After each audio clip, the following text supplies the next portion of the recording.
கர்த்தருடைய பரிசுத்த நாமத்துக்கு மகிமை உண்டாகட்டும். இந்த நாளிலும் நம்ம தியானிக்க போகிற ஒரு வசனம் எரேமியா 33:3. எனக்கு ரொம்ப ரொம்ப பிடிச்சமான ஒரு வசனம். பாருங்க, என்னோட பாட்டிமா அவங்க பைபிள்ல இருந்து எனக்கு வாசிச்சு எனக்கு இந்த வசனத்தை கொடுத்தாங்க.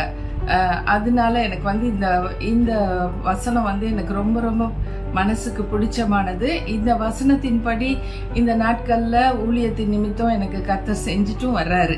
அதனால எனக்கு இந்த வசனம் ரொம்ப பிடிக்கும். அது என்ன வசனம்னு சொன்னா, என்னை நோக்கி கூப்பிடு, அப்பொழுது நான் உனக்கு உத்தரவு கொடுத்து நீ அறியாததும் உனக்கு எட்டாததுமான பெரிய காரியங்களை உனக்கு அறிவிப்பேன்.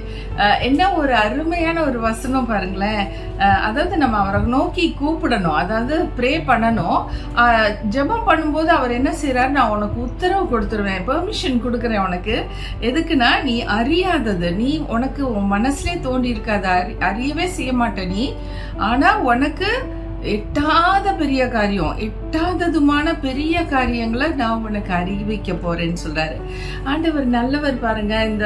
இந்த வசனத்தை எனக்கு கிடைச்ச நாள்ல இருந்து அப்ப அதுக்கு மீனிங்கே தெரியாம இருந்துச்சு. நானும் அது பேசாம விட்டுட்டேன். ஆனா அதுக்கப்புறம் பாத்தீங்கன்னா, ஊழியத்துக்கு ஆண்டவர் அழைத்த பிறகு 2004 அழைப்பு வந்தது, சுவிசேஷ அழைப்பு. அதுல இருந்து இப்ப 24, 25 ஆல்மோஸ்ட் 21st இயர்ல இருக்கோம். 20 வருஷம் தாண்டி வந்திருக்கோம். இந்த 20 வருஷத்துல ஆண்டவர் செய்த மகத்துவமான காரியங்கள் 1-2 இல்ல, ரொம்ப ரொம்ப ஆச்சரியமா இருந்திருக்கு. அவரை பத்தி என்ன சொல்லியிருக்குன்னா, எண்ணி முடியாத அதிசயங்களையும் ஆராய்ந்து முடியாத அற்புதங்களையும் செய்கிறவர்னு போட்டிருக்கு பாருங்க. அந்த மாதிரி தான் உனக்கு எட்டாத பெரிய காரியங்கள் நீ நினைச்சு கூட பார்க்க முடியாது. எதை சொல்றது, எந்த சாட்சியை சொல்றது, எந்த சாட்சியை விடுறதுன்னு தெரியல எனக்கு. அந்த மாதிரி உள்ள அற்புதங்களை என் தேவன் செஞ்சிருக்கிறாரு. ஹல்லேலூயா. ஒரே ஒரு சாட்சி நான் சொல்ல விரும்புறேன். அது என்னன்னா, ஒருத்தங்களுக்காக நான் ஏதோ ப்ரே பண்ணணும்னு ஒரு நாள் பாரப்பட்டு இருந்தேன். அப்ப நான் சும்மா ஸ்க்ரால் பண்ணிட்டு இருந்தேன் போனை. வெள்ளூர்ல இருக்கிற ஒரு பிரதருடைய நம்பர் வந்துச்சு. அவருக்கு ஃபோன் பண்ணி யாருக்கானு ப்ரே பண்ணணுமா பிரதர்ன்னு சொன்னேன். நான் எனக்கு முன்னாடி ஒருத்தங்க இருக்காங்க, ஒரு ஃபேமிலி. அந்த லேடிக்கு நாளைக்கு கிட்னி ஆப்ரேஷன் சொல்லியிருக்காங்க, டிரான்ஸ்பிளான்ட். நீங்க ஜோம் பண்றீங்களான்னு சொன்னாங்க. நான் ப்ரே பண்ணும்போது ஆண்டவர் காட்டுறாரு, அப்படி காட்டுறாரு, அவங்களுக்கு ஆப்ரேஷனே கிடையாது, அவங்களுக்கு நாசம் கொடுக்குறேன்னு சொல்லிட்டாரு. இது ஒரு பெரிய அதிசயம் பாருங்க, நமக்கு எட்டாதது.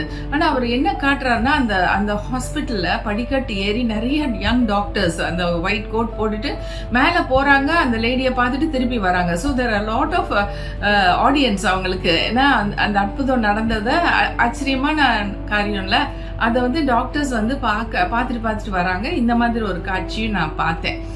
கர்த்தருக்கு ஸ்தோத்திரம். அடுத்த நாள் 7 மணிக்கு எனக்கு ஃபோன் கால் வந்துச்சு. நான் ப்ரே பண்ணேன் அவங்களுக்காக. நீங்க போயிட்டு வாங்க, கர்த்தர் உங்களுக்கு அற்புதத்தை செய்வேன்னு சொல்லியிருக்காருல, அவர் செய்வாருன்னு. அங்க ஆப்ரேஷன் பண்ண வேண்டிய இடத்துல 2-3 தடவை அவங்க ஸ்கேன் பண்ணி கொண்டாட சொல்லியிருக்காங்க அவங்க ஹஸ்பண்ட் கிட்ட. அவங்க ஹஸ்பண்ட் பயந்துட்டாரு. இது என்னடா சும்மா ஸ்கேன் கேக்குறாங்களே. அப்ப அவங்க உண்மையிலேயே இதுக்கு ஆப்ரேஷன் தேவையா இல்லையாங்கிறத பாக்குறதுக்காகத்தான் அப்படி அனுப்பிச்சிருக்காங்க. கர்த்தருக்கு ஸ்தோத்திரம். அவங்களுக்கு ஆப்ரேஷன் வேண்டான்னு சொல்லிட்டு 3 மணிக்கு அவங்கள அந்த ஆப்ரேஷன் தியேட்டர்ல இருந்து ரிலீஸ் பண்ணி அனுப்பிச்சு விட்டுட்டாங்க. கர்த்தருக்கு மகிமை. அவங்கள பாக்குறதுக்காக டாக்டர்ஸ் நிறைய பேர் கேள்விப்பட்டு அந்த ஆப்ரேஷன் தியேட்டர்ல அவங்கள பார்த்ததாக அந்த பிரதர் சொன்னாரு. எனக்கு ரொம்ப சந்தோஷம்.